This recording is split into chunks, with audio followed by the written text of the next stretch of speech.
Now, are those going to be human beings with the AI, or is it going to be the AI alone? Two stages. At the beginning, you'll have augmented intelligence because we can add value to the AI.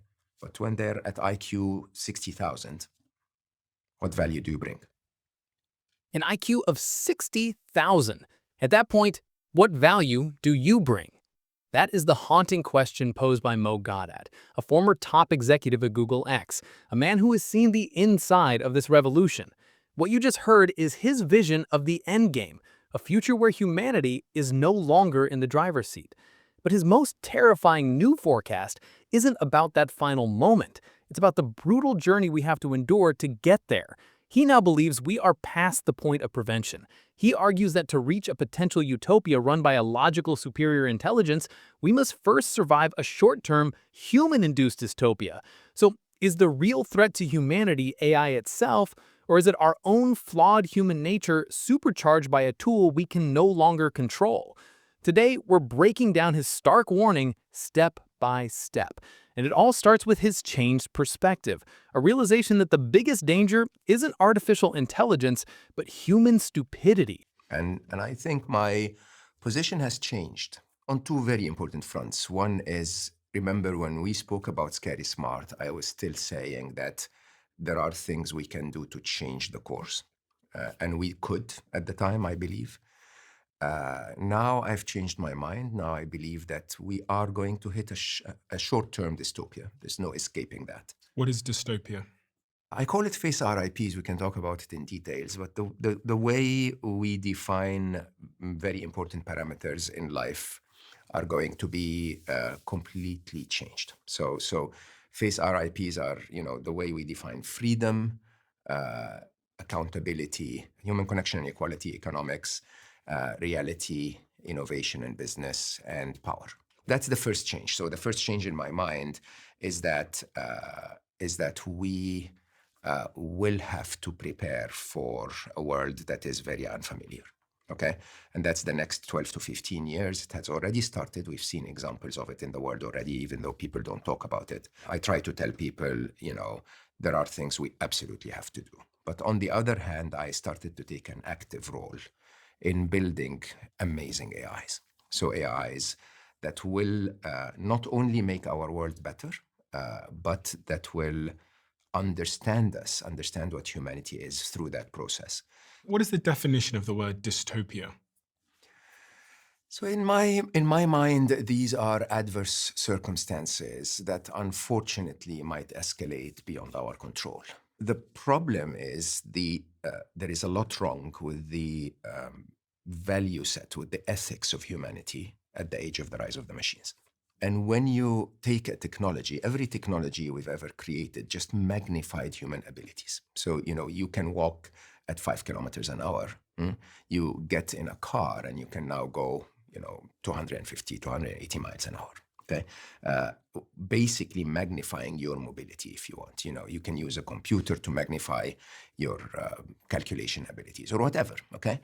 And what AI is going to magnify, unfortunately, at this time, is it's going to magnify the evil that man can do. And it is within our hands completely within our hands to change that. But I have to say, I don't think humanity has the awareness at this time to focus on this so that we actually use AI to build the utopia. So, what you're essentially saying is that you now believe there'll be a period of dystopia. And to define the word dystopia, I've used AI. It says a terrible society where people live under fear, control, or suffering. And then you think we'll come out of that dystopia into a utopia, which is defined as a perfect or ideal place where everything works well, a good society where people live in peace, health, and happiness. Correct. So, And the difference between them, interestingly, is what I normally refer to as the second dilemma, which is the point where we hand over completely to AI. So a lot of people think that when AI is in full control, it's going to be an existential risk for humanity. I have enough evidence to argue that when we fully hand over to AI, that's going to be our salvation. That the problem with us today is not, that intelligence is going to work against us. It's that our stupidity as humans is working against us. And I think the challenges that will come from humans being in control are going to outweigh the challenges that could come from AI being in control. Our stupidity as humans, that is the key to this entire forecast. Mo isn't talking about a Terminator-style robot uprising. He's describing a world where AI acts as a powerful magnifying glass for our existing flaws. We saw a perfect example of this in late 2023 with the internal chaos at OpenAI. The conflict wasn't about a rogue AI. It was about human disagreements over safety versus speed, a nonprofit mission versus a trillion-dollar commercial opportunity. It was a battle of human egos and human ambition, with a world-changing technology caught in the middle. So what are the first signs of this human-induced dystopia? It's not killer robots. It's a pink slip. It's the email telling you your job has been restructured. The classic rebuttal to automation anxiety has always been that technology creates new jobs, but Mo argues quite forcefully that this time is different. Do you think there's a real possibility of job displacement over the next 10 years? And the rebuttal to that would be that there's going to be new jobs created in technology. Absolute crap. Okay. Take a job like software developer. Yeah. Okay. Emma.love, my new startup, is me, Sanad, another technical engineer, and a lot of AIs. Okay. That startup would have been 350 developers in the past. I get that. But are you now hiring in other roles because of that? Or as is the case with the steam engine, I can't remember the effect, but you probably know that when coal became cheaper, people were worried that the coal industry would go out of business. But actually what happened is people used more trains. So trains now were used for transport and other things and leisure, whereas before they were just used for cargo. Yeah. So there became more use cases and the coal industry exploded. So I'm wondering, with technology, yes, software developers are going to maybe not have as many jobs, but everything's going to be software. Name me one. Name you one what? Job. That's going to be created? Yeah. One job that cannot be done by an AI or a robot. My girlfriend's breathwork retreat business, where she takes groups of women around the world, her company's called Bali Breathwork. Yeah, correct. And there's going to be a greater demand for connection, human connection. Correct. Keep going. So there's going to be more people doing community events in real life, festivals. I think we're going to see a huge surge in things like everything that has to do with human connection. Yeah. Correct. I'm totally in with that. Okay. What's the percentage of that versus accountant? It's a much smaller percentage for sure in terms of white collar jobs. Now, who does she sell to? People with probably accountants or Correct. She sells to people who earn money from their jobs. Yeah. Okay. So you have two forces happening. One force is there are clear jobs that will be replaced. Video editor is going to be replaced. Excuse me. I love Don't you take guys, that. but Fight that's as a matter of fact, podcaster is going to be replaced. No, not you. Thank you for coming on today, Mo. It's been great seeing you again. but the truth is, a lot. So you see, the best at any job will remain. The best software developer, the one that really knows architecture, knows technology, and so on, will stay for a while. Right? And one of the funniest things, I interviewed Max Tedmark, and Max was laughing out loud saying, CEOs are celebrating that they can now get rid of people and have productivity gains and cost reductions because AI can do that job. The one thing they don't think of is AI will replace them too. AGI is going to be better at everything than humans, at everything, including being a CEO.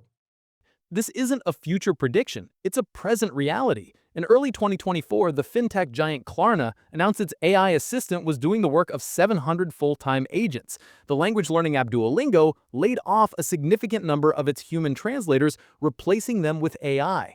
A Goldman Sachs report estimates that generative AI could impact 300 million full-time jobs worldwide. The Industrial Revolution replaced human muscle. The AI revolution is replacing human intellect, the very foundation of our modern white-collar economy. This isn't just about efficiency, it's about a fundamental rewiring of our economic system. And according to Mo, that economic pressure is driven by the same forces that drive our wars. It's a system, he argues, built on manufactured narratives. I mean, we will see signs in 26. We've seen signs in 24, but we will see escalating signs next year, and then a clear slip in 27. Why? The geopolitical environment of our world is not very positive. I mean, you really have to think deeply about not the symptoms, but the reasons why we are living the world that we live in here in today is money, right? And money, for anyone who really knows money, money's, you and I are peasants. You know, we build businesses, we contribute to the world, we make things, we sell things, and so on. Real money is not made there at all. Real money is made in lending, in fractional reserve, right? And you know, the biggest lender in the world would want reasons to lend, and those reasons are never as big as war. I mean, think about it, huh? The world spent $2.71 trillion on war in 2024, right? $1 trillion a year in the US. And when you really think deeply, I don't mean to be scary here. You know, weapons have depreciation. They depreciate over 10 to 30 years, most weapons. They lose their value. They lose their value and they depreciate in accounting terms on the books of an army. The current arsenal of the US, that's a result of a deep search with my AI, Trixie. You know, the current arsenal, I think, we think cost the US $24 to $26 trillion to build. My conclusion is that a lot of the wars that are happening around the world today are a means to get rid of those weapons so that you can replace them. And, you know, when your morality as an industry is, we're building weapons to kill, then, you know, you might as well use the weapons to kill. Who benefits? The lenders and the industry. But they can't make the decision to go to war. They have to rely on Donald Trump. Remember, I said that to you when I think on our third podcast. War is decided first, then the story is manufactured. The story is manufactured, and then we follow. And humans, because we're gullible, we cheer up and we say, yeah, we're on the right side. They are the bad guys. The story is manufactured. In a world of AI-powered deepfakes and algorithmically tuned propaganda, that statement has never been more true. But look deeper. The world's military spending topped a staggering $2.4 trillion in 2023. At the same time, nations and tech companies are locked in an AI arms race, pouring billions into autonomous weapons systems. Why? Because a drone doesn't have a mother who will cry on the news.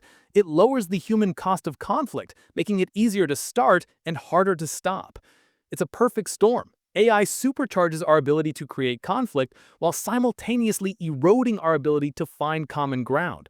This is the heart of Mo's dystopian forecast. But paradoxically, it's also the seed of his utopian vision, because he argues a true superintelligence won't think like a human general. It will think like a physicist. Interesting. So let's play out this scenario. Okay, this is interesting to me. So if we replace the leaders that are power hungry with AIs that have our interests at heart, then we might have the ability to live in the utopia you describe. 100%. Interesting. And in my mind, AI by definition will have our best interest in mind, because of what normally is referred to as the minimum energy principle. So if you understand that at the very core of physics, okay, the reason we exist in our world today is what is known as entropy. Okay, entropy is the universe's nature to decay. You know, tendency to break down. You know, if I drop this, mug, it doesn't drop and then come back up. By the way, there is a plausible scenario where I drop it and the tea, spills in the air and then falls in the mug, 1 in a trillion configurations. But entropy says because it's 1 in a trillion, it's never going to happen, or rarely ever going to happen. So everything will break down. You know, if you leave a garden unhedged, it will become a jungle. Okay? With that in mind, the role of intelligence is what? Is to bring order to that chaos. That's what intelligence does. It tries to bring order to that chaos. Okay?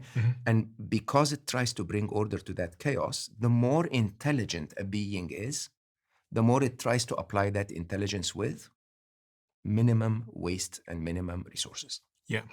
Okay? And you know that. So you can build this business for $1 million, or you can, if you can afford to build it for, 200,000, you'll build it. If you are forced to build it for 10 million, you're going to have to, but you're always going to minimize waste and Yeah. resources. Yeah. Okay. So if you assume this to be true, a super intelligent AI will not want to destroy ecosystems. It will not want to kill 1 million people, because that's a waste of energy, explosives, money, power, and people. What Mo is describing here is a core concept in AI theory. It's the idea that almost any intelligent agent, to achieve its primary goal, will first need to achieve a set of predictable sub-goals: self-preservation, resource acquisition, and efficiency. From that cold, logical perspective, war is inefficient. Poverty is a waste of potential. Destroying your own planet is the ultimate act of stupidity. A superintelligence wouldn't avoid these things because it's moral in the human sense. It would avoid them because they are mathematically suboptimal. And this is why Mo believes our salvation lies in eventually handing over the reins. The question is, how do we get there without destroying ourselves first? He proposes a radical, global solution. A CERN for AI, a single, global project to build one benevolent intelligence for all of humanity. It's a beautiful vision, but it stands in contrast to our reality.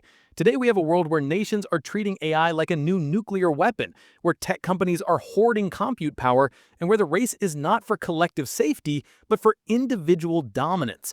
So we are left with a terrifying path forward, a journey through a dystopia of our own making, driven by our oldest and ugliest impulses, only to be saved by a form of intelligence so advanced it sees our behavior for the illogical chaos it truly is. This brings us back to our central question. Mo Gadat's forecast suggests the greatest danger isn't that AI will become unlike us, but that for a time, it will be too much like us. It forces us to ask a difficult question. If the only way to achieve a global utopia is to surrender control to a non-human intelligence, what does that say about the future of humanity? If this analysis gave you a new perspective, consider liking this video and subscribing for more deep dives into the technology shaping our future. Let me know your thoughts in the comments below.